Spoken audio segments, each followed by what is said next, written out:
Morning, vinyl community. Hi, I hope everybody's doing well. It's Rob here for just a very, very quick catch-up video. As alluded to earlier in the week, I managed to get to Ben's yesterday and have a bit of a dig. Apologies for the beanie, by the way. It's actually really, really cold in the house. This is at my wife's house in Stratford. We're playing kind of catch up and sort of tag for looking after my son.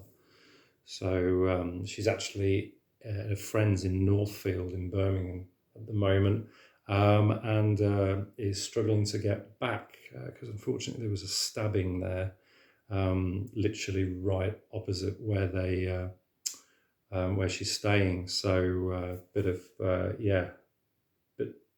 trouble there. I think the police have the area kind of cordoned off at the moment. A friend actually has his vehicle in the vicinity, and therefore, because the adjoining roads have been blocked off, he can't actually leave and get out at the moment. So it's kind of it's not a good situation, and certainly adding to my wife's anxieties with everything else that's been going on recently. So not great, but apparently she's outside of that cordon, so fingers crossed she'll get back all right. So there you go. Anyway, enough about that.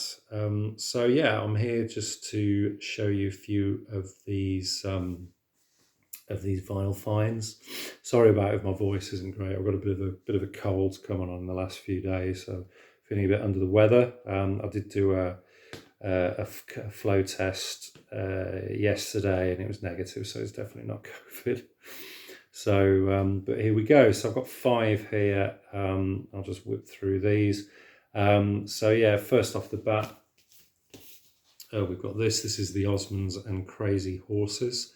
I'm not a huge Osmonds fan at all, but obviously love the title track of this, which is kind of monster proto metal kind of driving hit single, certainly here in the UK. I think it got to number 2. Always remember my brother had it as a single and used to play it on heavy rotation when I was a kid, so holds a lot of fond memories. I've got no idea what the album's like. I believe that the rest of the album is in keeping with the title track, so probably upbeat and kind of rocky. It was dirt cheap anyway, so if I don't like it, I can always flip it. So I'm not too bothered about that. But it's one that don't see very often, so it's usually kind of like The Plan or some of their other albums. But so Osmonds and Crazy Horses. Okay, completely different. Addition to my ISB collection, although this isn't the Incredible String Band, but it is Robin Williamson and his Merry Band, and this is a glint at the kindling. So this is his 4th and final album that he did with his Merry Band from 1979. And I wasn't familiar with this record, but I have streamed some songs off it, and it's decent. It's a decent album. None of either Mike Herron's or Robin Williamson's solo material comes up to the best of Incredible String Band, but obviously they were a very tough act to follow. So, but this is based on a poem that he wrote apparently, which was inspired by the 5 previous periods of British history, called the 5 Denials on Merlin's Grave, which is a sort of epic 14-minute track on side 2. So on Awareness Records. Not sure whether this is a first press or not. I don't think it's a reissue because there's no barcode on it, so it could be. So you've got the lyrics there and Robin and his band. So these are relatively inexpensive, and So yeah, I do like to pick up these albums when I see them. Okay, another one I showed Charles Adventure the other week. This is the album she did previously to that, which is Marianne Faithfull, and this is Broken English. So this is 1979 release. This is, I think, was a sort of kind of comeback album for her. Very, very dark with its lyrics. Excellent record. Really, really like this one. Particularly the wonderful Ballad of Lucy Jordan, side 2. She's a version of Lennon's Working Class Hero, with a sort of suitable kind of sort of restrained kind of anger, and then the biting "Why do you do it?" to kind of end the record. So not a particularly easy listen, but a very dense and interesting record nonetheless. So pleased to get that. This is on Island. I think this is an original press.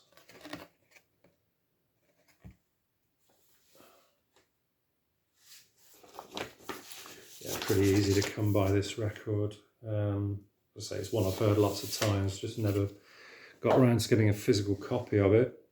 Okay, next one is an album that I was alluding to in a previous video, that a group that I'm sort of getting into again, kind of revisiting. There's been a couple of videos uploaded fairly recently, which I mentioned I quite enjoyed. I play this album sort of every 6 months, and up till recently I've not particularly enjoyed it, but it kind of finally clicked with me last week, and Ben had this really nice copy. So this is XTC's album, 1982 album, English Settlement, of course. He actually had 2 versions of this. He had a UK original with a textured sleeve that was a little bit kind of sleeve worn, but I'm sure probably sounded great. Or he had this version, which is a limited edition Australian pressing, which is interesting. So this is 4814 of 5000.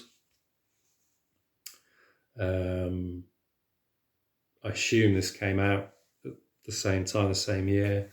Not altogether too sure. I need to probably Google it just to find a bit more of the backstory on it. But it's in lovely condition. Tiny bit of ring wear, a few marks on the back. But yeah, so I'll just show that. It comes with these polyline sleeves with lyrics. Sort of very kind of medieval, ye olde English kind of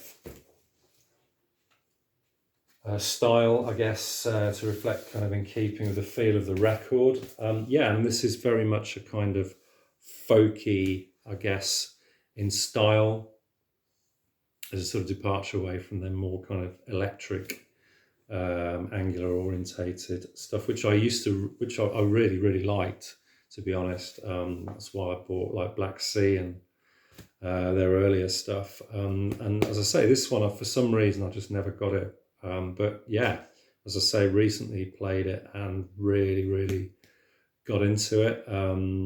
Jason the Argonauts is a great one. Senses Working Overtime. I think the opener I really liked as well, which I can't. Runaways. That's a really, really good one. I think the other single was it Ball and Chain? Obviously, Senses Working Overtime was the big hit off this. So yeah, very nice. Double album, top loading sleeve, textured cover. Very nice. Really pleased to have finally got this under my skin, and will be enjoying spinning this more going forwards. Okay, and then the last one, artist that I've always really appreciated, hitherto never had anything on vinyl by him, had a CD comp back in the 90s, early 90s when I first kind of heard him. This is Tim Buckley and Happy Sad. Not sure when this came out. Is it 69, 70, something like that, I think. Although it's got 71 label. Yeah, so unless this is a Electra reissue. That butterfly label. So yeah, produced by Jerry Yester and Zal Janowski, who I believe were previous members of the Loving Spoonful. And yeah, this is a beautiful kind of soft kind of folk rock album with a kind of slightly psychedelic kind of feel to it. Really nice extended tracks. The opener, Strange Feeling, I love the vibe of that. Love from Room 109 at the Islander on Pacific Coast Highway. That's an epic 10-minute piece. Side 2, you've got Gypsy Woman clocking in at 12 minutes. So yeah, long, extended lyrical pieces. And then the absolutely beautiful Sing a Song for You. Wonderful, wonderful sort of quiet, gentle ballad to end with, which is a real favourite of mine. Yeah, I always loved his version of Dolphins as well, the Fred Neil song. So yeah, but yeah, lovely stuff. Really pleased to get that, and that was fairly cheap. So that's it, guys. Just a really quick one. Hope everybody's doing well. Maybe uploading another video later today or tomorrow. I won't tell you about that, but because I may not do it, but there you go. We'll see how things go. Anyway, enjoy the rest of your Sunday. It is sunny, sun's out here at the moment in Stratford-on-Avon, but that can change very quickly. I say the wind's pretty cold, and I am feeling a bit chilled at the moment, hence the beanie, and my wife unfortunately won't put the heating on yet, so I could always sneakily put it on while she's away, of course, but yes, I wouldn't want to rock that boat, so there we go. Anyway, guys, all the best, and I'll catch up with you again soon. Cheers, take care, bye-bye.